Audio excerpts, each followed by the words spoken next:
Chapter 16. Finale. Napapikit si Elisa at bigla niyang naisip na kaya pala siyang patayin nito. Rindel, hinahanap mo ba ako? Pipi niyang sambit. Kumain ka na at huwag mo akong pahirapan para hindi ka masaktan. Seryoso ang mukha nito at nagsimulang subuan si Elisa. Agad namang ibinuka nito ang kanyang bibig. Kailangan niya magpalakas. Kailangan niya mabuhay alang-alang sa kanyang mag-ama. Nang umayaw na siya sa pagkain ay agad na itong itinapon ni Fred. Binuhat niya ang maliit na lamesa at iniligay niya ito sa paanan ng kama. Iniligay niya doon ang 2 bote ng beer at may kasama pang sigarilyo. Inila rin niya ang isang upuan at umupo siya sa harapan ng lamesa. Sabay sindi ng sigarilyo. He smirked. My loves, dance in front of me and do it well. Sabay hit-hit sa kanyang sigarilyo. Ayaw sana ni Elisa ngunit nilagyan niya ng bala ang baril kaya dahan-dahan siyang tumayo sa ibabaw ng kama at nakataas ang 2 niyang kamay. Oh wait, sabi ni Fred at binuksan niya ang kanyang phone. I've never seen you looking so lovely as you did tonight. I've never seen you shine so bright. I've never seen so many men ask you if you wanted to dance. They're looking for a little romance, given half a chance. Sa unang saklong pa lang ng kanta ay dahan-dahan ng gumalaw ang katawan ni Elisa. Galingan mo sa paggiling. Singhal nito sa kanya. At hinawakan ni Fred ang kanyang maumbok na harapan. Nagpatuloy si Elisa sa paggiling at kahit nahihirapan ay pilit pa rin niyang ginagawa ng maayos. Sapagkat ayaw niyang mamatay na hindi nakapagpapaalam sa kanyang asawa at anak. Nang matapos ang kanta ay pumalakpak si Fred at dahan-dahang tumayo at pumatong sa kama. Imakap siya kay Elisa na ang kanyang 2 kamay ay nakapatong sa pat nito. Umikot siya sa likod at inilapit ang kamay sa harapan. Dahan-dahan niyang hinubad ang tibak at bahagyang minasahe ang kanyang dibdib. My loves, gagawa tayo ng ibang posisyon. Bulong niya sa tenga ni Elisa. At dahan-dahan niyang tinanggal ang posas. Humugot ng lakas si Elisa. At nang matanggal ang 2 posas ay agad niyang itinulak si Fred at tumakbo sa may pinto. Napamura si Fred dahil nahulog siya sa kama. Umiiyak si Elisa habang pilit binubuksan ng pinto ngunit nakalaki ito. Fred laughed. Do you need the key? He asked and showed the key he was holding. Come and get it. Dagdag pa niya. Natakot naman siyang lumapit kaya nanatili siya nakatayo sa may pinto. Dahan-dahan namang lumapit sa kanya si Fred. Tama na Fred, pakawalan mo na ako. Pagmamakaawa niyang sabi at nanginginig sa takot. Bakit ba ayaw mo sa akin ha, Elisa? Ano bang meron ng TJ na yan na wala sa akin? Singal niya rito. Ilang beses ko bang sasabihin sa inyo hindi ako si Elisa? Hindi ako si Elisa? Maagap na lumapit si Fred at tinakpan ng kanyang bibig sabay suntok ng kanyang sikmura. Nanlambot ang kanyang mga tuhod ngunit niyakap siya ni Fred at binuhat. Ibinaba siya sa kama na nakadapa. Dali-dali niyang hinubad ang kanyang pantalon at ang panloob nito. Pumatong siya sa kama at bahagyang hinila ang bewang ni Elisa. Matapos siyang angkinin ng paulit-ulit. Sa pagkakataong yun ay tila na uubusan na ng luha sa Elisa. Tulala siya habang ibinalik ang posa sa kanyang mga kamay. Hanggang sa nakatulog si Fred sa kanyang tabi at tulad ng kanyang nakasanayan. Kinabukasan, maaga nagtungo si Rindel sa headquarters ng kapulisan. Nang dumating siya doon ay wala pa si SPO2. Malungkot siyang umupo sa waiting area at punong-puno mukha nito sa pag-aalala. At maya-maya pa'y nagring ang kanyang phone. TJ is calling. Hey dude, si Elisa to, Rindel. Elisa? May malungkot niyang tugon. May balita na ba sa aking kakambal? Wala pa pero may konting lead na kami. Nandito ako ngayon sa presinto at hinihintay ko na naka-assign sa kaso niya. Bukas uuwi na kami para matulungan ka sa paghahanap. Ano pala ang lead na nakuha niyo? May nahagip ang CCTV sa harap ng kumpanya. Isang lalaki at ang kanyang sasakyan na Toyota na kulay itim. Toyota? Rindel, pwede mo bang isend ng kanyang larawan? Okay, Elisa. Kinansela ni Rindel ang kanyang pag-uusap upang isend ang picture ng lalaki. At maya-maya pa muling tumawag si Elisa. Rindel, kilala ko ang lalaking yan. Si Fred. Sa hospital kayo dumiretso kung saan ako nagtrabaho bilang nurse doon. Doon niya makukuha ang kompleto niyang address. Matapos sila mag-usap ay sinabi ni Alyssa kung anong pangalan ng ospital. Sinabi rin niya na baka napagkamala ni Fred si Alyssa na siya. At sinabi rin niya ang pagbabanta nito sa kanilang dalawa ni TJ. Hindi nagkakasaya ng oras si Rindel. Nang dumating si SPO2, agad niyang sinabi ang tungkol sa napag-usapan nila ni Alyssa. Agad sila nagpunta ng ospital at kalahating oras lang ang nakalipas ay nakarating sila doon. Doon nila nalaman ang kompleto nitong address. Upang hindi sila mahirapan ay muli silang bumalik sa headquarters at nag-request ng search warrant at warrant for arrest. Dahil sa matibay na ebidensya ay agad naman silang nabigyan. Isang team ng mga kapulisan ang nagtungo sa bahay ng Gucci. Nang makarating sila agad na nag-doorbell sa SPO2. Lumabas naman ang katulong na may edad at ito ang humarap sa kanila. Anong atin? Ito ba ang bahay ni Fred Gucci?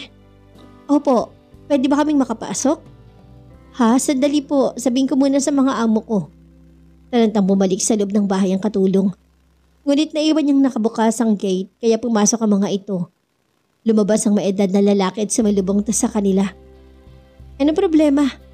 Tila nagugulat nitong tanong. May warrant of arrest kami para sa inyong anak. Warrant? Anong kaso? Kidnapping. At inabot sa kanya ni SPO2. Search the area. Asawa ko ang dinukot ng inyong anak, sir. Isang linggo na nakalipas. Sabi ni Rindel. Isang linggo? Pinakita ni Rindel ang kuha ng CCTV at kino-confirm naman ito ni Mr. Gucci na sa anak niya ang sasakyan. Wala dito ang aking anak. Isang linggo mahigit na siyang hindi umuwi. Pero kakalabas lang niya mula sa rehabilitation. Kwento niya. Sir, negative. Anong isang pulis? Sir, nakuha namin sa kanyang kwarto at tinabot ang larawan ni Alyssa. Dahil sa babaeng yan kaya nakulong sa binagbabawal na gamot ang aking anak. Si Alyssa to at ang kanyang nalukot ay ang aking asawa na si Alyssa, kakambal niya. What? Mr. Gucci, may alam ka ba na pwedeng pagtaguan ng inyong anak? Sana makipag-cooperate kayo para hindi lumala ang kaso ng inyong anak. Sa Isabela, may rest house kami doon at posibleng doon niya dinala. Pwede niyo ba kaming masamahan, Mr. Gucci? No problem. Thank you so much, Rindel said. Sa araw ding iyon ay nagtungo sila sa Isabela. Kahit malayo ang biyahe ay tiniis si Mr. Gucci dahil ayaw niyang konsentihin ang ginawa ng kanyang anak. Samantala, sa Isabela, inutusan ni Fred si Alyssa na pumasok sa banyo at sumunod naman siya. Eto, gamitin mo. Inabot niya ang pregnancy test. Nakangiti ito na tila excited sa magiging resulta. Kinabahan naman si Alyssa sa magiging resulta nito. Pipingdasal niya na sana hindi siya buntis. Ngunit ang dasal niyang yun ay bigo. Napapikit ng mahigpit siya nang makita ang resulta. Yes! Dumalgundong ang tawa ni Fred sa loob ng banyo. My loves, pagiging daddy na ako.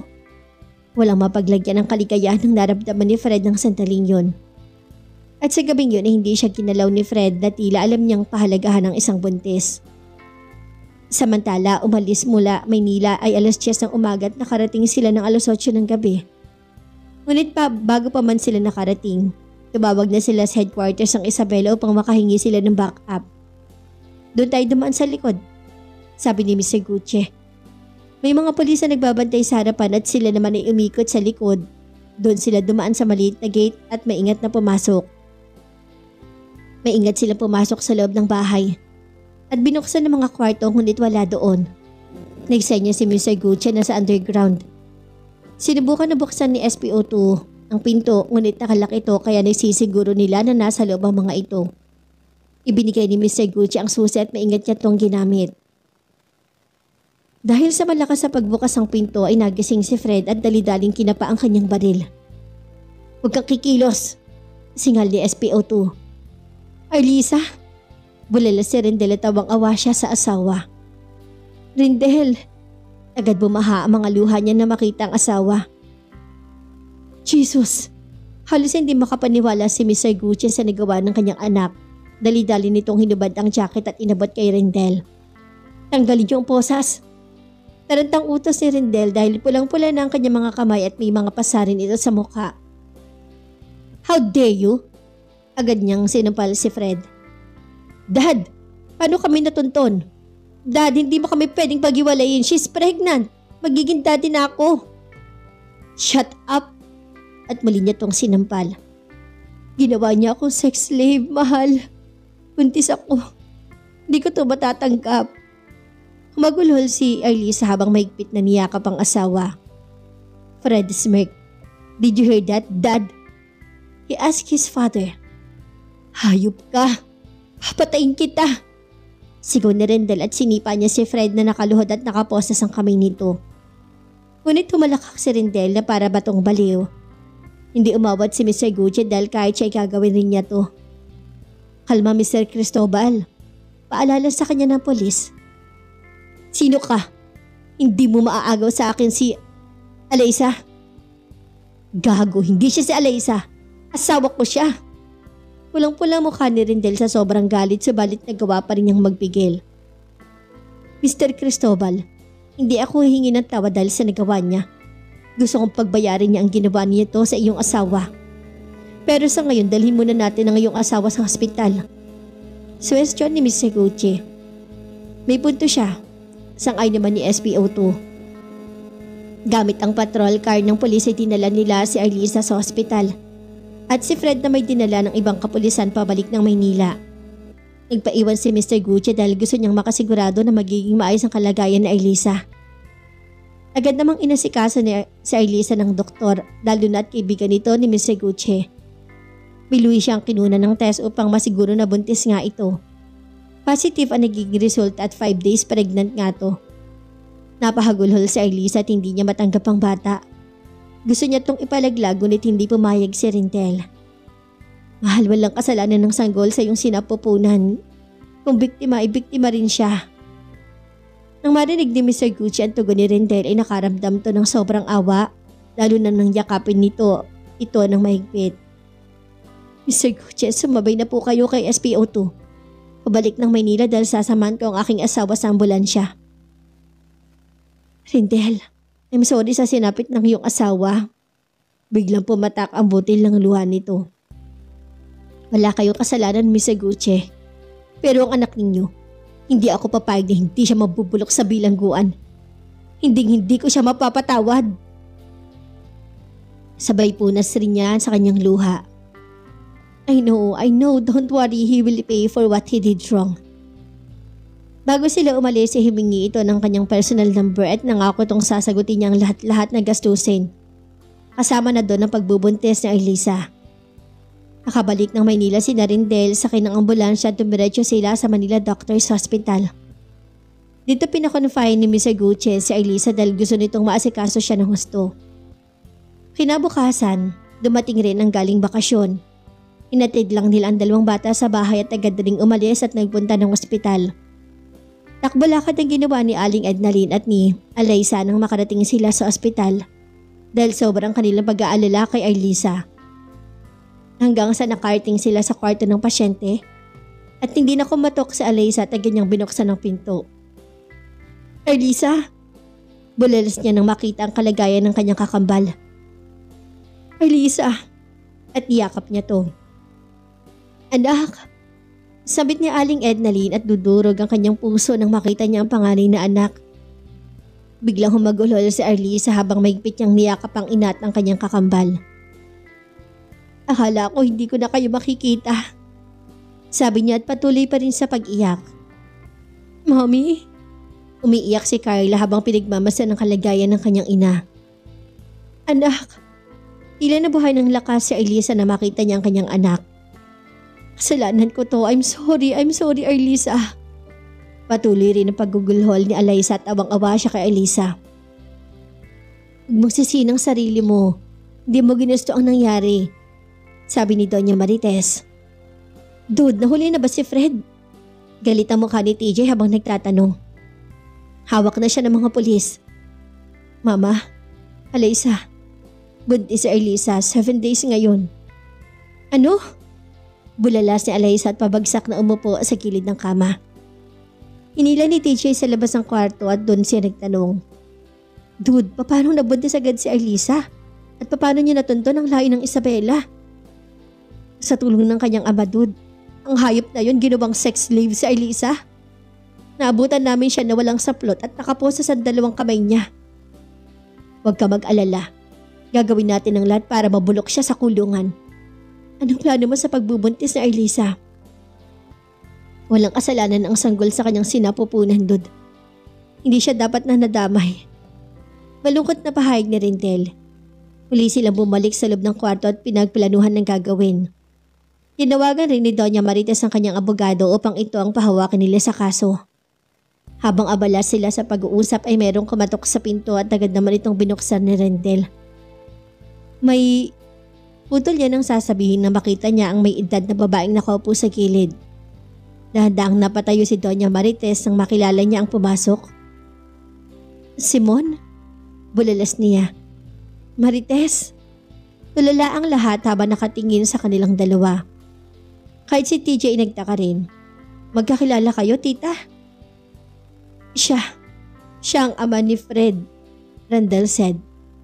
Biglang lumakas ang tibok ng puso ni TJ nang matitigan niya ang lalaki. At tumingin rin ang kanyang ina sa kanya. How are you, Marites? Mahinahon nitong tanong at napalingon siya kay TJ. Mama, sino siya? TJ asked. He is your father.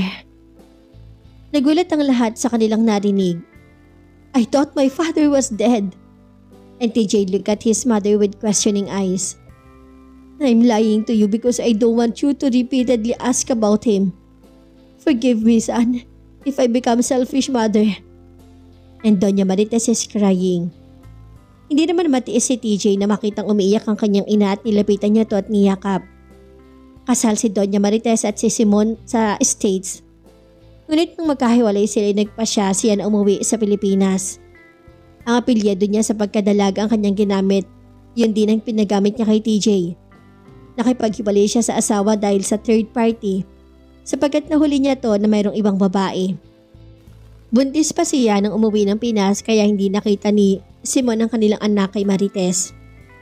Son, can I hug you? He asked with tears in his eyes. Hindi naman pinagdamot ni TJ ang pakiusap ng kanyang ama. Siya na mismo ang lumapit at yumakap dito.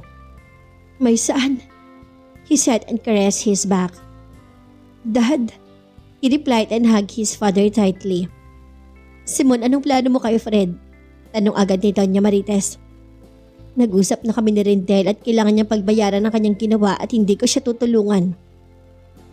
Dad, kapatid ko ba si Fred? Yes, half-brother mo siya.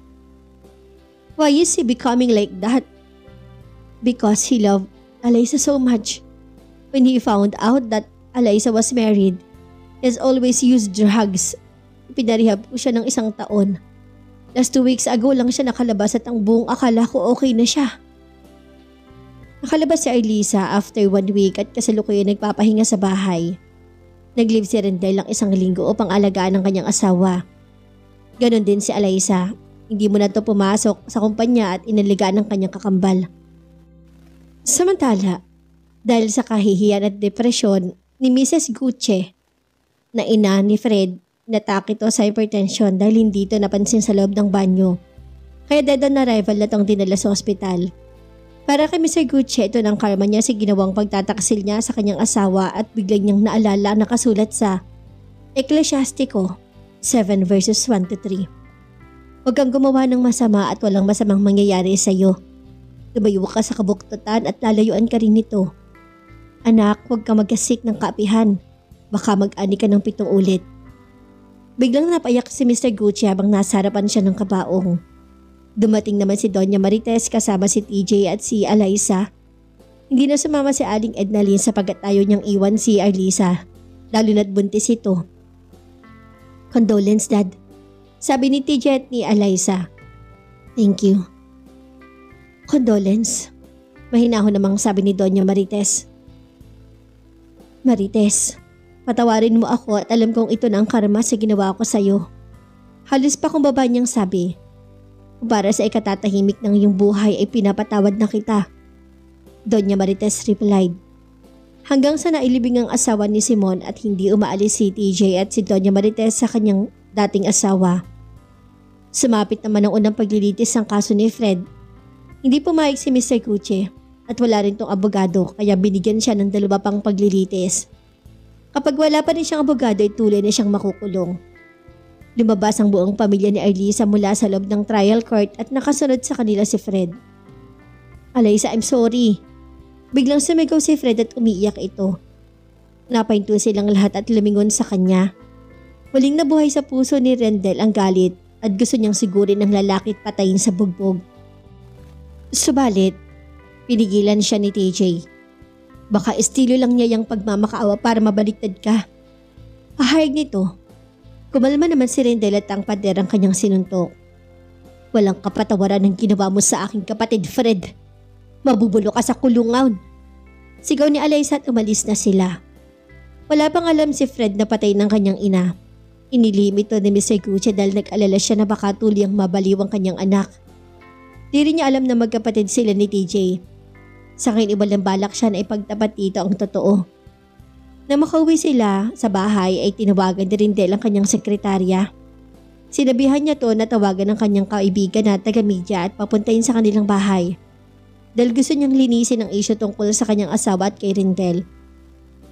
Han, sana patapos ang problema natin at sana tuloy nang makalimutan ni Arlisa ang nangyari sa kanya. What if kung bibigyan na natin siya ng trabaho sa kumpanya para malibang siya? Question ni TJ. Pwede rin Han, sang-ay niya. Kinahapunan ay tinawagan ni TJ si Rendel at pinapunta niya ang mag-asawa sa kanilang bahay. Sinabi niya tungkol sa pagharap nila sa media. Natuwa naman si Rendel at ito ang kanyang hinihintay. Nang dumating sila sa bahay ni na TJ ay nandun ang taga-media at iba pang mga journalist sa iba't ibang pahayagan. Hanggang sa nagsimula ng humarap sa kamera mag-asawang Cliff at sinabi ni Rendel na hindi nagtaksil ang kanyang asawa at hindi totoo ang issue. Maya-maya pa humarap na rin ang mag-asawang Cristobal na mga journalist at iba pang reporter na makita ang magkapatid na kakambal. Dahil parehong-pareho sila ng mukha, ang pagkakaiba lang ay ang kanilang mga buhok. Kinabukasan, agad lumabas sa mga pahayagan ng mukha nilang apat at ganoon din sa telebisyon. Pareho sila na nakahinga sa issue. Nagsimula na rin magtrabaho sa kumpanya si Arlisa bilang personal secretary ni Rendel. Dahil ngayon ay senior manager na si Rendel at may sariling opisina na to na tanging exclusive lang sa kanilang mag-asawa. Lumipas ang mga buwan at bago man ang huling paglilitis sa kaso ni Fred ay nagpasya si TJ na dalawin si Fred at ipagtapat ang ugnay nilang dalawa. Hindi na sumama si Alaysa dahil hanggang ngayon hindi pa rin humupa ang kanyang galit at hindi niya alam kung mawawala pa yon. Gucci, may dalaw ka. Tawag ng jail card. Lumabas naman siya sa pag-aakalang ama niya ang bumibisita sa kanya. Nakatalikod si TJ habang nakaupo to sa isang bakanting na mesa. Alam niyang naninigarilyo si Fred kaya dinala niya to ng isang kaha. What are you doing here? Nagpunta ka ba dito para pagtawanan ako? Bungad niya kay TJ. Maupo ka. Kalmado nitong tugon at nilagyan niya ng sigarilyo ang bibig nito at kanyang sinintihan. Hindi naman makapaniwala si Fred sa pagiging kalmado ni TJ at nagtataka siya rito. Anong ginagawa mo dito? Binisita ka. At tinitigan niya to ng mabuti. For what? Para pagtawanan ako? Would you believe me if I said we were brothers? TJ asked seriously. Fred laughed. Are you kidding me? Mukha ba ako nagpapatawa? Sarkastiko niyang tanong. Napawi ang ngiti sa labi ni Fred at bigla tong semeryoso. Are you serious? Yes. Nagkita si mama at ang daddy mo sa ospital. Dinalaw niya sa Elisa. Doon ko nalaman na magkapatid tayo. My mom is the legal wife and your mother is my father's mistress. Halos hindi makapaniwala si Fred sa kanyang nalaman at curious pa rin ito. Cliff ang apelyido mo at hindi Gucci. Cliff is my mother's last name at yan ang ginagamit niya sa akin. I see. Tumango-tango siya. TJ, may isa akong tanong. Go ahead. Talaga bang hindi si Alaysa ang nadukot ko nun? Si Arlisa yun. At that time, nagbakasyon kami sa California. Did you know that Arlisa is pregnant and you are the father? Yeah, I know. How is she? Malungkot yan tanong. She's fine now. Her husband took good care of her. Mabuti kung ganun. Tumango-tango siya at bahagyan nakangiti. Bago ko pala makalimutang sabihin sa'yo, your mom is gone. She was attacked when she found out what you were doing. No! No, you're lying to me. Singhal ni Fred. Mukha ba ako nagsisinungaling? No! Umagulol si Fred na halos hindi matanggap na wala ng kanyang ina. It's my fault! It's my fault! At least alam mo ang iyong pagkakamali. And I hope you learned something from your mistakes. Gucci, tapos ang oras mo, sabi ng jail guard. Tumayo si Fred na luhaan at humakbang ina ito, ngunit bigla itong huminto at muling humarap kay TJ. TJ, sabit niya sa mahinang boses. Yes, please take care of my child. I will. Thank you. You're welcome. Tila nang ibabaw pa rin kay TJ ang dugong na nalaytay sa kanilang dalawa. Kahit nakaramdam siya ng awa sa kapatid, hanggang sa nakabalik ng bahay si TJ at agad namang sumalubong ang kanyang dalawang anak na nasa sala. Han, kumusta ang lakad mo? Bungad ni Alaysa sa kanya tumalikita sa labi. Okay naman Han. Nasabi mo na ba na magkapatid kayo? Yes, sabi niya alagaan ko raw ang kanyang magiging anak. I see, halina ka na sa kitchen at kumain na tayo. Okay. Nang makarating sila sa kusina ay agad pinaupo ni Alaysa ang asawa. Tumingin si TJ sa asawa na tila may kakaiba rito. Boses si TJ at kinapaang noon ng kanyang asawa. Are you okay, Han? Tanong niya na may pag-aalala. Yeah, open it. Utos si Alaysa at itinuro ang plato na meron takip. What is this? Nang alisin niya ang takip na isang pregnancy test ang laman at nakataob ito. Nakatangiti si TJ bago niya kinuha to dahil ramdam na niya na positive ang resulta nito. Tiningnan niya to at dalawang red line ang nasa gitna. Yes! Giniles niya at maliwala sa mukha nito habang nakangiti. Congratulations, Han! At niyakap niya na mahigpit si Alaysa. Congratulations! Tugon niya at pareho tong masaya. Sumapit ang buwanan ni Arlisa at nasa ospital na si Mr. Gucci upang suportahan ang panganganak nito. Marami rin itong binili na gamit para sa sanggol. Alam niya na lalaki ang kanyang magiging apo kaya lahat na kanyang binili ay puro panlalaki. Nandun din si Alaysa at ang kanyang ina. Rindel? Sambit ni Mr. Gucci. Yes, Mr. Gucci. May hingi sana akong pabor. Nakiusap si Mr. Gucci na kung pwede ay Gucci ang dadalhin ng bata at pangalan rin ni Fred ang dadalhin. Dalawang purpose ni Mr. Gucci ay nag-iisang tagapagmana si Fred at maraming ari-arian ng kanyang namayapang asawa na nakapangalan kay Fred. Sinabi rin niyan ang kanyang property sa hahatiin niya sa dalawa niyang anak at ang side kay Fred ay papamana niya sa bata. Bahagya nag-isip si Rindel at maya-maya pa ay nag-okay siya. Alang-alang sa magiging magandang kinabukasan ng bata. Thank you, Rindel. Hindi ka magsisisi sa naging desisyon mo. Hangad ko ang magandang kinabukasan ng bata at ayaw kong ipagdamot sa kanya kung anong meron siya. Nang malaman ito ni Arlisa ay nagalit siya, ngunit pinaliwanag ito ng maayos si Rindel at ganun rin ang kanyang ina kaya humupa rin ang kanyang galit.